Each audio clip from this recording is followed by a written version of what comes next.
माननीय प्रिंसिपल है, principal sir Vivek Singh और मेरे सभी परिवार साथी और कार्य बहुत अच्छा कार्यक्रम आप लोगों का आज रहा और उम्मीद है कि मनोबल आप लोगों का बड़ा होगा।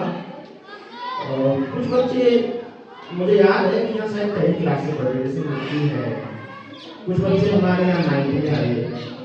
एक लंबा समय अपने जीवन का आप लोगों ने यहाँ व्यतीत किया, शिक्षा के साथ साथ आपने अपना अनुशासन भी यहाँ सीखा और आगे फ्यूचर में जिंदगी में जो आपने पढ़ाई की है ये तो काम आएगी ही, लेकिन इसके साथ साथ जो अनुशासन और व्यवहार आपने यहाँ सीखा है वो जिंदगी में बहुत काम आने वाला है। तो मेरी सबसे पहले तो एक यही शुभकामनाएं हैं कि आप जितने अनुशासन यहाँ पर रहे, कॉलेज जीवन में बहुत चकाचौंध होती है और तो उसमें विशेष रूप से उसी अनुशासन जीवन शैली के साथ आप आगे बढ़े। हमेशा दो रास्ते आपको जीवन में मिलेंगे, एक अच्छा रास्ता और एक बेकार रास्ता। जब आप गलत रास्ते की तरफ अग्रसर होते हो तो अपने माता पिता का चेहरा जरूर याद करें और अपने पुराने जन्म को याद करें, तो आपको उस गलत रास्ते पे जाने से वो चीजें रोकेगी।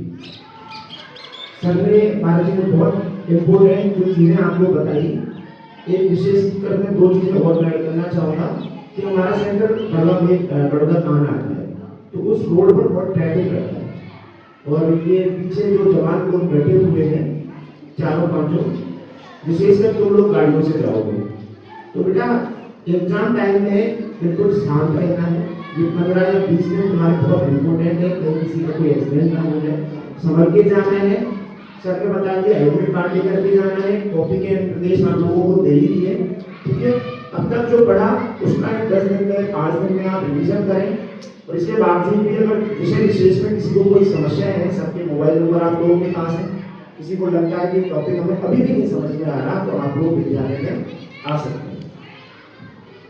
और एक चीज और मैं कहना चाहूँगा विशेषकर लड़कियों से, 27 में से हमारे शायद 24 बच्चियाँ हैं कि 12th के बाद अपनी पढ़ाई मत करेगा, मतलब पढ़ते रहेगा।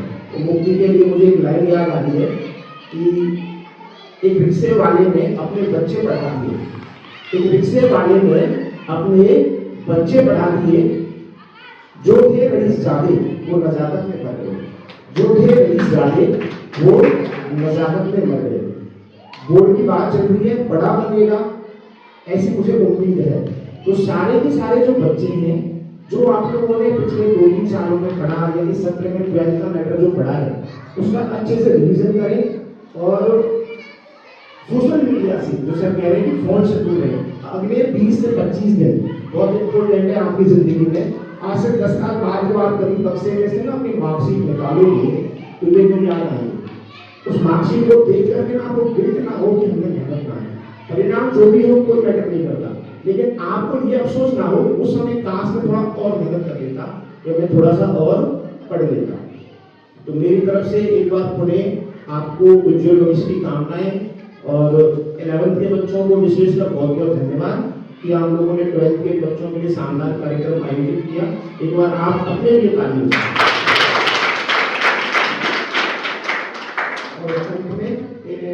एनुअल फंक्शन होता है, मैं अक्सर एक छोटा सा सम्मान बच्चों को देता हूँ, कक्षा 10 और कक्षा 12 के बच्चे, तो वो इस बार हमारा एनुअल फंक्शन हुआ नहीं था।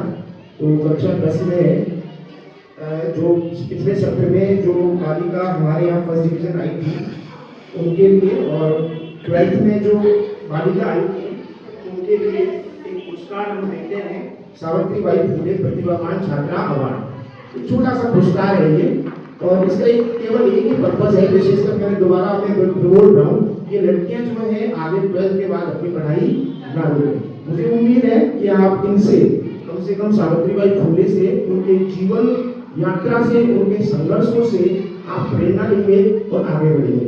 तो मैं सबसे पहले आमंत्रित करूंगा कक्षा 10 की छात्रा चंचल।